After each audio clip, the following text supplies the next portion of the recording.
So Muhammad actually steps out one day and says, ladies and gentlemen, I just got a revelation. The Lord has spoken to me, and he told me that the only way you can submit to him, the great God Allah on high, is to do everything I say every day and never to question anything I say, no matter how stupid and ridiculous it seems to you, no matter how disgusting and perverted it may sound to everyone with a human conscience. No matter what it sounds like, you have to submit fully to me, and that is the only way that you can submit to the one true God. He had to actually step out and say this as a revelation, that the only way you can submit to God.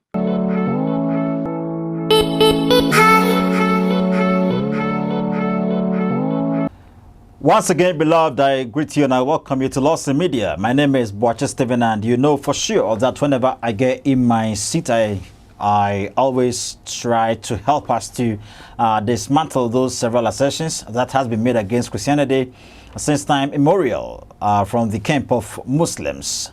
Well, on this show, I present reasonable polemics against authentic Islam, authentic historic Islam, and I create the awareness that indeed Jesus Christ descended purposely for man's redemption. Well, we're going to talk about the monotheistic belief of Islam. The monotheistic belief of Islam. Muslims will tell you they're going to, both the Bible and the Quran affirms that God is only one. That is, they're talking about the numerical one. Yes, Christians believe God is one, but one in what sense?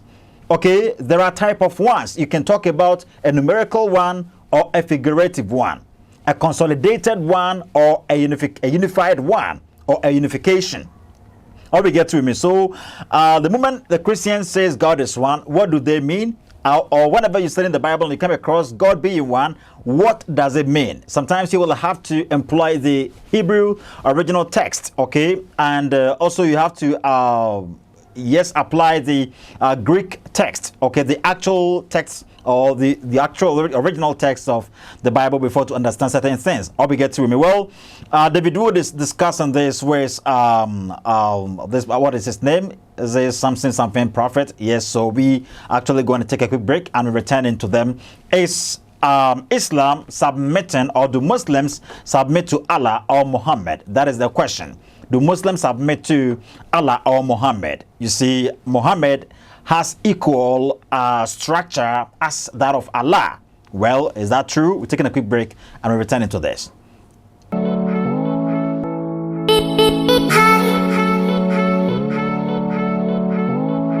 You're welcome back, beloved. May God richly bless you for waiting for us. I always recommend Skin Code Cosmetics for you. Wheresoever you are around the world, make sure to contact the number that is emerging on your screen. Skin Code Cosmetics is available for you, for your skin. Okay, so if you would want to get any product that can help eradicate any dark spots in your skin, any pimples or rashes in your skin, if it's about stretch marks or something like that, if you've been militating against all these for a long time, but still they persist, seriously, you've gotten a bus stop that is Skin Code Cosmetics. Wheresoever you are, they're going to be able to deliver the products at your doorsteps. Just contact the number that is emerging on your screen. Let's go to David Wood. Islam is just the religion of submission to Allah, right? That's what we're told. It's just pure monotheism, right? Well, guess what, ladies and gentlemen? Pure monotheism is just monotheism. That's what it is. It's generic monotheism, belief in one God. So why would I need Islam? What would I need Islam for? Well, Islam is the religion of submission to the one God. Well, you know, Jews and Christians would be cool with that. We all want to submit to God. How does one go about submitting to the one true God according to Islam? Surah 4, verse 65 of the Quran. They have no faith until they make you, Muhammad, judge in all disputes between them and find in themselves no resistance against your decisions and accept them with full submission. You can only, so this is, keep in mind, what's hilarious is this is Muhammad coming out with this revelation, right? So Muhammad actually steps out one day and says, ladies and gentlemen, I just got a revelation. The Lord has spoken to me, and he told me that the only way you can submit to him, the great God Allah on high, is to do everything I say every day and never to question anything I say, no matter how stupid and ridiculous it seems to you, no matter how disgusting and perverted it may sound to everyone with a human conscience.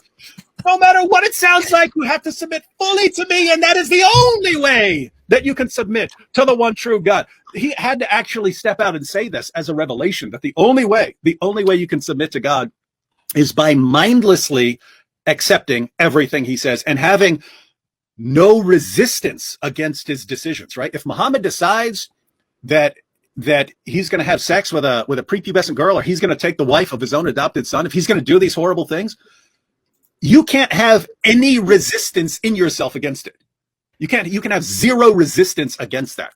If you think, actually, I think this is messed up, you're not a real Muslim according to the Quran. Yeah. And so it just all goes back to this. This is the most man-centered religion I can think of. You can only submit to God by doing everything mindlessly that this man says, believing everything he says without question, and having no resistance against anything that he does or says. And there's another verse that I think about when this comes up, which is chapter 33, verse 36. Yep. You didn't just mention that, did you? No, I did 465, 33, 36. Yeah. What's crazy is 33, 36. That's the context of that chapter. I mean, that's where you have Muhammad's relationship with Zainab, and Allah telling him he has to do that. That's where he has to, Allah abolishes adoption in order to justify Muhammad's relationship with the wife of his own adopted son. That's where Muhammad gets the special revelation that even though other Muslims can only have 4 wives, he gets more. That's where you have all these perverted and other things were in there before Aisha's sheep mysteriously took out the verses on breastfeeding an adult. That was in Surah 33 as well. You're welcome back, beloved. You see, so David Wood was actually pinpointing stuff from the Quran. Okay, he says Muslims are told to honor Muhammad, just like how they will honor Allah. You get that? It's somewhat like Jesus Christ telling you that anybody that sees me has seen the Father. That's exactly what he told Thomas, okay, in John chapter 14, verse number 1 downwards. When the apostles or when the disciples had asked, we do not know where you're going, show us where you're going. That's exactly specifically what Thomas asked. And Jesus Christ said, you've already seen me, you already know where I'm going. He that has seen me has seen the Father. Jesus was like, so I've been with you for a long time, and Thomas, you think you don't know? You've not seen the Father? Myself, you seeing me means you've seen the Father. What did Jesus Christ mean over here? He was telling Thomas that he is God. Or we get to me. He was telling him that he was God. Well, that's exactly what Muslims object to. But you see, Muhammad is given the honor in the Quran, okay? And Muslims are to bow down to him just like they bow down to Allah. Okay, they have to honor him before they can please Allah. If you do not honor Muhammad, you're not going to please Allah. Okay? If you do not worship Muhammad, if you do not actually if you do not give him that honor you would give to Allah first, seriously, you are never going to be accepted by Allah. Well, let me tell you this. Muslims will see this to be shirk if anybody compares Muhammad to Allah. But do you believe that Allah himself compares to himself? And there are several Quranic passages that actually tells us that there are other laws beside Allah in the same Quran. Okay, Muslims will reference Tawheed whenever they want to talk about the oneness of Allah. But the question is, what actually is the meaning of Tawheed? What's the meaning of Tawheed? Tawheed is from an Arabic term that is wahada. Wahada. What's the meaning of wahada? If you are doing key studies in Islam or on this Arabic word, you get to know that Tawheed means consolidation. You get that? Tawheed means consolidation or unification. Tawheed means to unify. Therefore, Tawheed doesn't talk about one thing or numerical one. It talks of figurative one, consolidated one, a unified one. Therefore, what is Tawheed saying about Allah? It is telling you that Allah is a multi-personal entity. He is not a monad, like how we hear from Muslims always and every time. Allah isn't actually a monad. Okay, but rather he is a multi-personal entity. He is a plurality within a unity deity. Allah is a plurality within a unity deity. Okay, so you see, I'm actually waiting for you, brother Bob.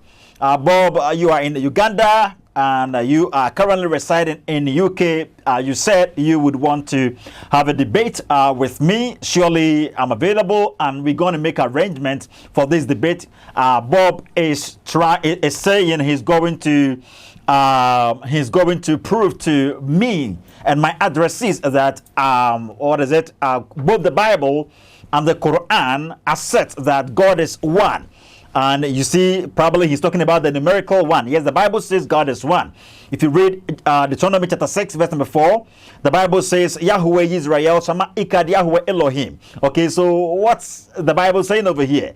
Moses told the Israelites that the Lord, their God, the Lord is one. So what's the Ikad used over there? What's the Elohim used over there? I think during the debate we're going to expatiate on all this. And surely my brother Bob is going to understand things and you yourself is going to understand things. I'll be getting with me. Yes, and I actually have also proposed one subject or a topic.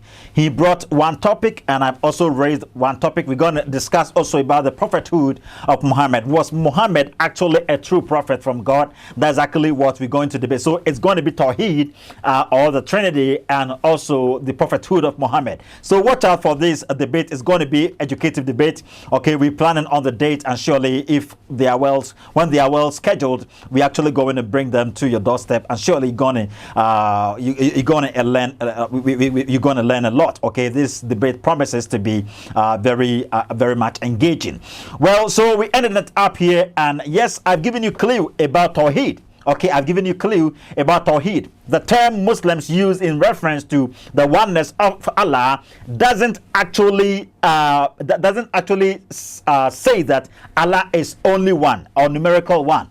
It tells us that Allah is a multi-personal entity within within unity deity. Or we get to with me, Allah isn't only one, he is multi-personal. If you don't know what I mean by multi-personal, if there's a person, okay, he's multi-personal.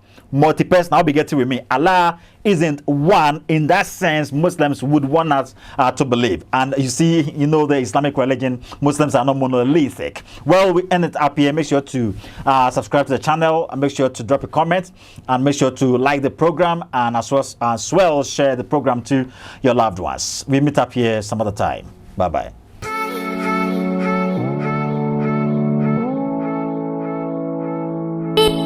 Hi.